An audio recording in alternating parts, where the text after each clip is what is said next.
श्री गोपाळ कृष्ण भगवान की जय। लीळा नंबर 36।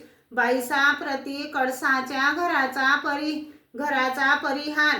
मग भट्टोबास गावी गेले, कोठार काढले, अर्धी खावटी वैजोला दिली, अर्धी खावटी घरी आणली, दुभती जनावरे वाटून घेतली, मग मध्यम प्रतीचे माती विटाचे घर बांधून दिले, वरती मातीचा घडा ठेवून कड साकृती दाखवली, अशी सर्व व्यवस्था केली। मग पिंपळ गावावरून आले, सर्वज्ञांना दंडते घातले, श्रीचरणा लागले। मग सर्वज्ञांनी विचारले, काय हो घर केले? जी केले। सर्वज्ञ म्हणाले, केले, परंतु कळसाचे केले।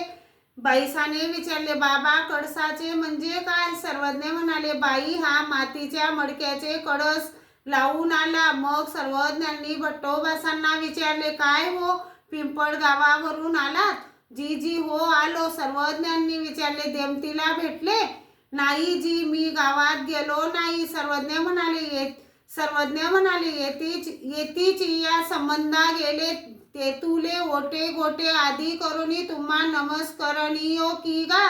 मास येसूनु देमती कैसेनी ढवलिली, आपुले सकळही निरोध परिहरोनी, येतीच या संबंधीचे या संबंधा जाईजे, मग तो म्हणे ते कीजे, असा सर्वज्ञांनी भट्टोबासांना विधी सांगितला। श्री गोपाळ कृष्ण भगवान की जय।